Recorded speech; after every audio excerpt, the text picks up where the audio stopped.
channel, welcome. If you're new to my channel, I just want to do a quick introduction here.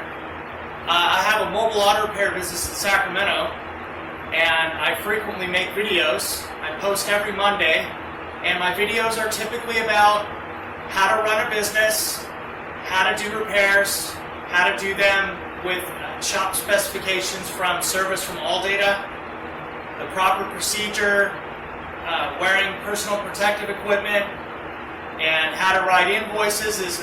Those are some new things that I've been adding to my channel, how to deal with customers, things like that. So welcome, thank you for joining me. So today I'm going to be working on a 2010 Nissan Sentra with a 2-liter, and I'm going to be doing ignition coils and spark plugs. So stay with me all the way till the end because you're going to learn a lot, and you're going to be a better mechanic by the end of this video, I promise. Here are all your specifications for the 2010 Nissan Sentra 2.0-liter. Spark plug torques 14 foot-pounds or 168 inch-pounds. Spark plug gap 43, that's thousandths of an inch. And then intake manifold bolt torque 19 foot-pounds. And then the throttle body bolts are 89 inch-pounds. And I've already pre-soaked with my little oiler in here. I've got a PV blaster in there that I broke open a can a long time ago, so I just dumped it in there. And I've already pre-oiled the spark plugs. They've been soaking for about 15 minutes now, and I've kind of got some of the stuff taken off already, but just to make this video easy to film, I just wanted to do it this way. So disconnect the negative side of the battery, so you want to have it disconnected there. Okay, and get a little tool tray. If you're going to set tools on the battery, have a tool tray so it doesn't short anything by having a wrench or a screwdriver or something on the top of the battery, positive to negative. And then just get something that you can put here because you'll be pulling stuff off, and you want to keep it clean, don't want to scratch the front of the car. And so let's get into this. These I found very helpful to take off these hoses and stuff here. There's a PCV valve hose here, and there's a brake booster vacuum hose here. So these little angled needle nose, and then this hose clamp plier removal, hose removal tool worked great. This is the medium sized one here, and these bolts are kind of tight. If you've never done this on this car, I just found that the bolts were pretty tight, and I find this on cars that nothing's ever been done to them. These bolts have been in there and torqued since 2010, and this thing has 140,000 miles on it, so these bolts are going to be a little bit of a fight. These intake manifold bolts here, there's 2 nuts and 3 bolts, and they're torqued to about 19 foot-pounds, so you'll need to have something like a longer ratchet here. And I just pretty much used a deep 10 millimeter socket with a little extension, or you could get a little bit of a longer extension. And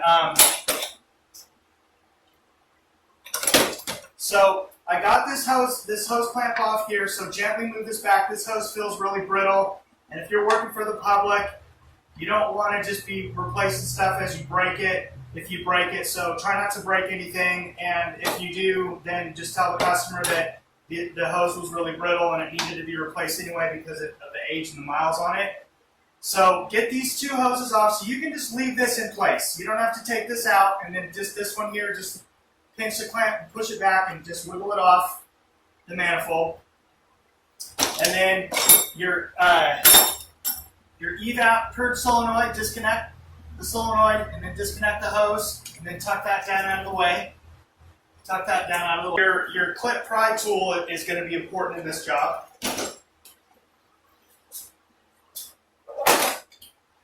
So there'll be a clip right over here to the right of the manifold. So pop that clip out of the way, and there's going to be a clip up here where I'm pointing. There's going to be another clip right here, so pry that out of the way, and then you'll get this wire, harness wire here, and tuck it down below there's a lower intake manifold runner that you need to disconnect the solenoid here. And then you can tuck that wire loom out of the way. And then loosen these up here. I find if you just take them out all the way, and then just put the bolt back in, it'll give you a bunch of working room when you want to remove the bolts out of the intake manifold. And the reason you put the bolts in there so you don't lose them. And then just put your These are what hold the cover on, the plastic beauty cover. So get those out, and then there's you're going to need to disconnect 4 bolts over here. So there's 4 bolts that are 8mm, and they're holding the throttle body on. So you don't want to disconnect any parts of the cooling system or drain it or anything. You don't need to. You just remove these 4 bolts.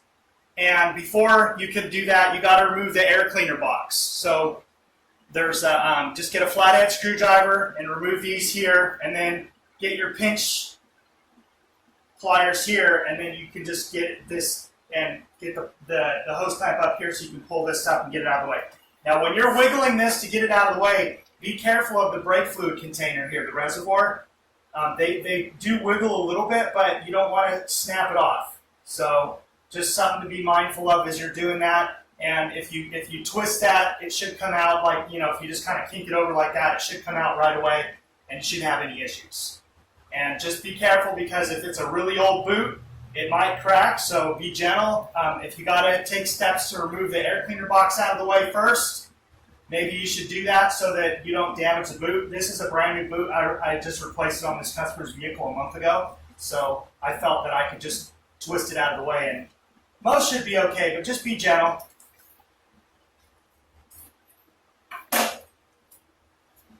So once you get those 4 bolts out, and it's really good to have little magnetic trays, because if these fall in the engine, sometimes you can't retrieve them, or they'll fall in a place that you don't want them to fall. So that's a serious problem there, so don't allow that to happen. Pull out the dipstick and get it out of the way, because you don't want to break it off. And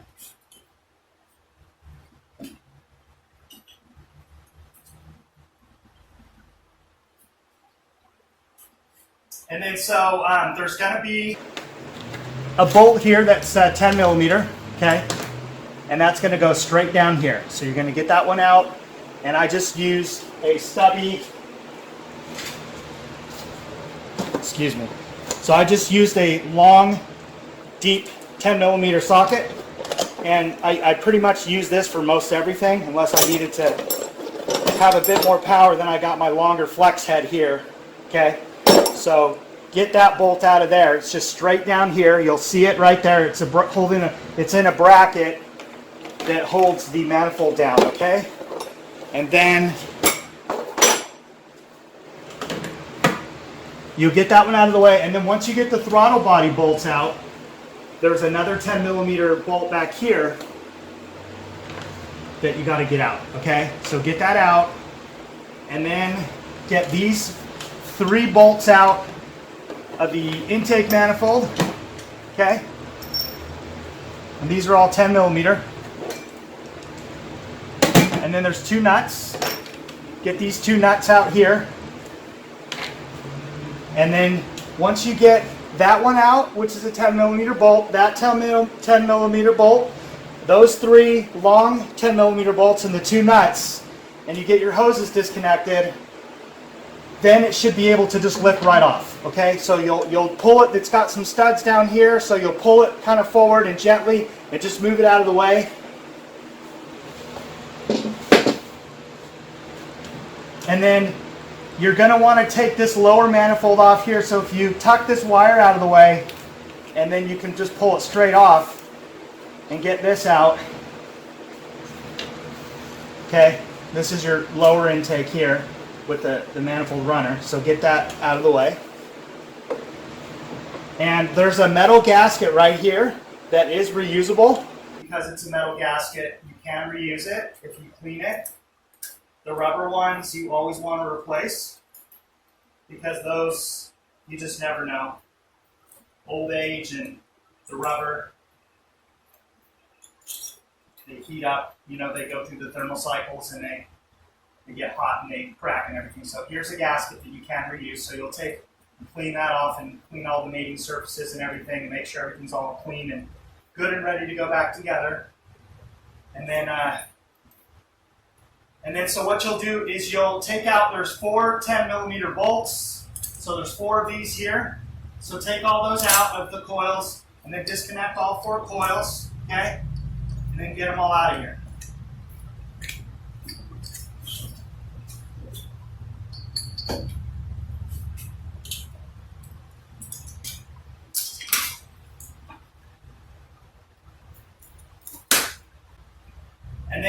need an extension that's about maybe 6 inches long, and then need a deep socket that's a 14 millimeter, and then just drop that in there, okay? And then get your, this one will suffice, or the shorter 3/8 drive, and then just get them out of there, and remember to soak them with a little bit of PV Blaster, WD-40, whatever you got, liquid wrench.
Now I'm going to clean up the intake manifold and clean up the metal gasket and get everything ready to go on.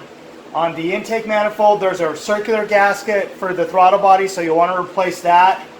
And then there's the gasket that goes on the main plastic intake manifold itself. And make sure you get that old one out and get the new one back in there. And one thing I wanted to mention is that if you really wanted to gently clean this throttle body, I personally have tried to clean throttle bodies on Nissans and Infinitis, and because they require such an extensive relearn process, and my Autel Max Assist, I've tried it quite a few times and have never actually been very successful. So if you're going to clean this, you could just use a little bit of brake parts cleaner and just rub it out with a cloth, and that's what I'm going to do, and then do it on the other side. As soon as you start moving it and scrubbing it and doing a really, really deep clean on it, you'll disturb how it wants to open and close naturally, and then you'll have to do, I think Nissan Infiniti requires 3 relearn processes for the throttle body. So if I can't do it with my Autel Maxes, maybe a snap-on can do it, I don't know, but I don't have a snap-on and I really don't care to ever buy one. I'm fine with my Autel and my Launch Pro Mini. If I can't do it, you're not going to be able to do it either. So do yourself a favor and do what I tell you to do. Just very gently wipe it out, and very gently on the back side and the front side, and don't move the throttle body out of the way. If you want to real gently with the wire brush scrub it, but don't move the throttle body, that's fine.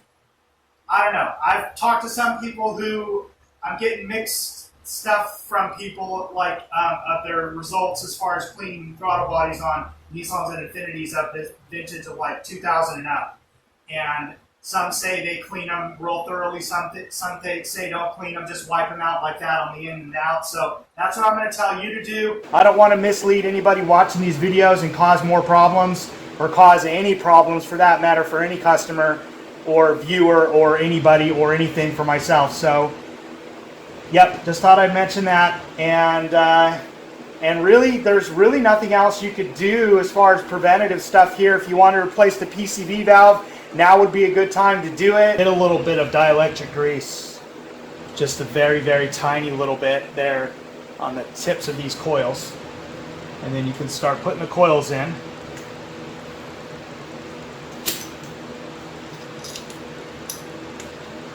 And then these 10mm bolts. I like to use these CDI torque T-handle torque wrenches. This is 6 Newton meters. So it's basically just a couple of foot-pounds. It's perfect for this job.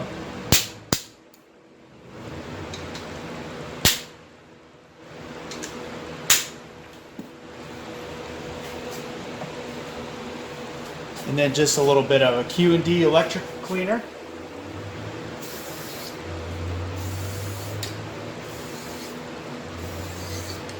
Get all those now, so I don't have to do them one by one.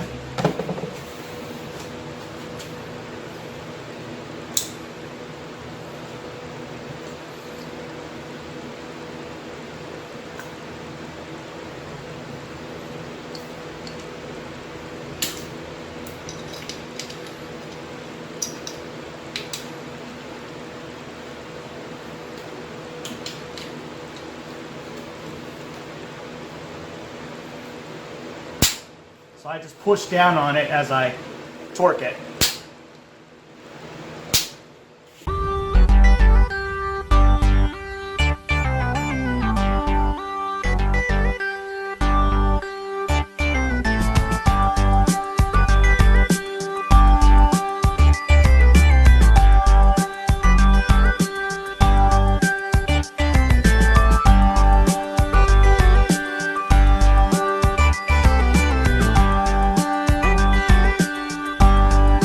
I don't see anything else I can mention while you got this all stripped apart. So I'm going to clean the manifold, real boring stuff. I'm just going to be wiping off the mating surfaces and just a little bit of brake parts cleaner and my shop towels on both sides. And then I'm going to do it for the manifold. And then do not spray brake parts cleaner or carburetor parts cleaner on the new gasket.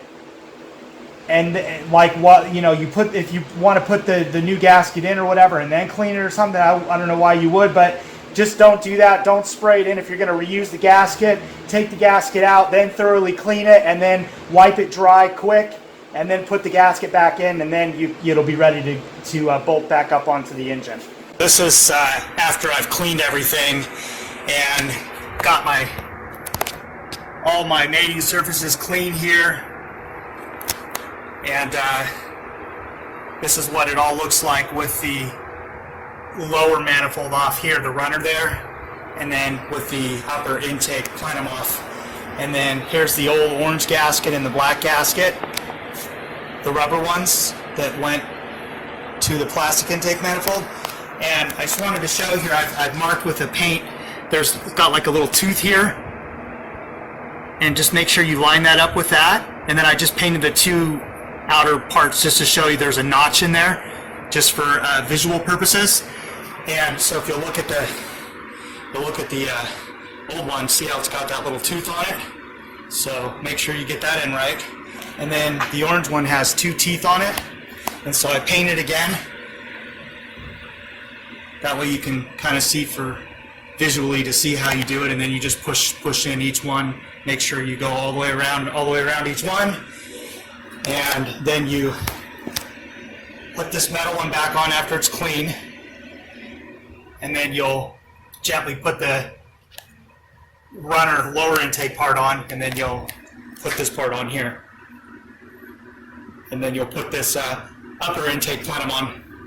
So as you're putting this lower intake on, just push this wire loom out of the way so that you'll give this a chance to get in there and seat up and go flush. That way when you put the intake on, the intake plenum, you won't have any issues with like, well, why aren't the studs sticking out or something. So just make sure you can look and pull it back a little bit, and you can see that it's touching the cylinder head. Okay, so you just look all the way from the top left all the way to the right, and you'll see it's touching the cylinder head. So you know it's all the way on. You'll feel it just go on as you move this out of the way. You see where my fingers are to make room for that actuator motor here for the runner. Before you put your upper plenum plastic intake on, just wipe off the throttle body around here. And if you wanted to just gently wipe a little bit in here without moving the throttle plate, butterfly valve, that would be okay as well. So just stick your manifold, make sure, one last check, make sure your gaskets are in.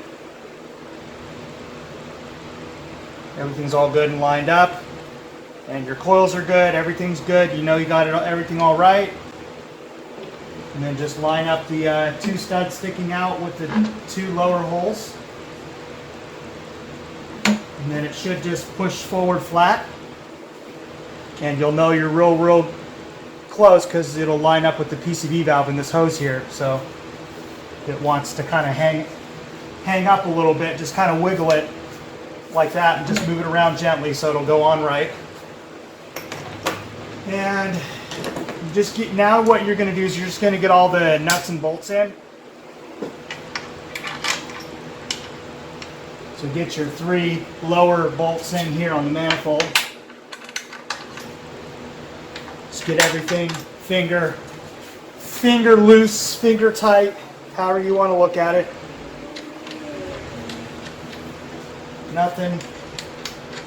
Nothing is critical here. Just get it, all the bolts in loose.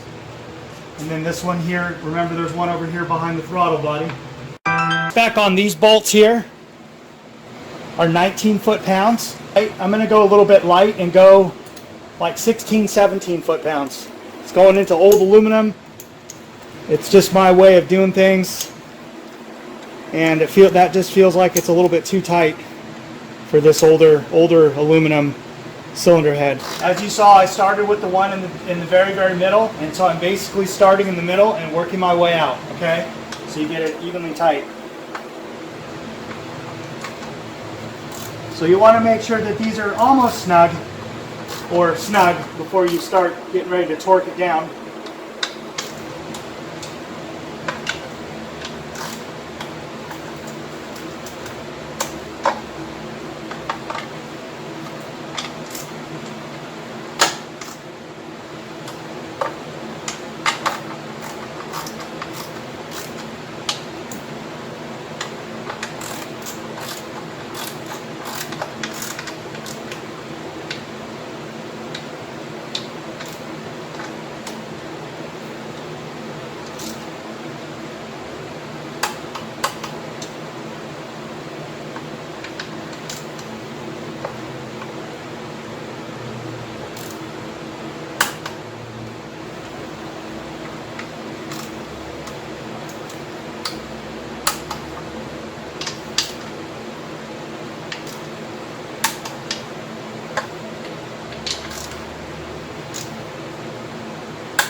Okay, so once you get all 5 of these, 2 nuts and 3 bolts tight, then you can go back and tighten this one all the way down.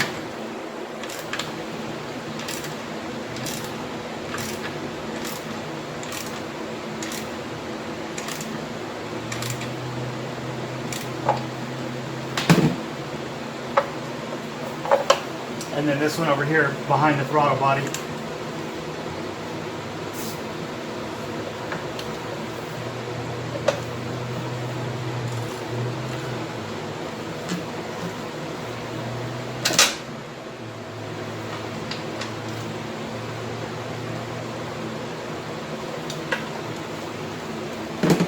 Right, everything should be good.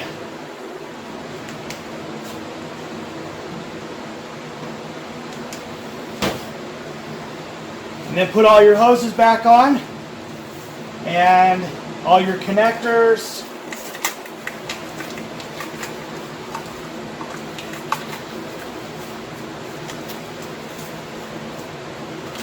And then these 4 bolts in here, you torque them to 89 inch-pounds. Okay, so that's basically a little under, I'm going to say around 7 foot-pounds, but 89 inch-pounds is what the torque is for these bolts here. If you under torque them a little bit, like maybe 80 inch-pounds, that would be okay as well. When you tighten down these 4 bolts here, you'll want to go from here to diagonally across to over here to over here. And so you'll do a crisscross pattern with your torque wrench. That way you get it evenly torqued. If you follow these steps and do what I tell you to do, like I always say, do the basics brilliantly. Subscribe, like, and share. Appreciate you watching. See you on the next video.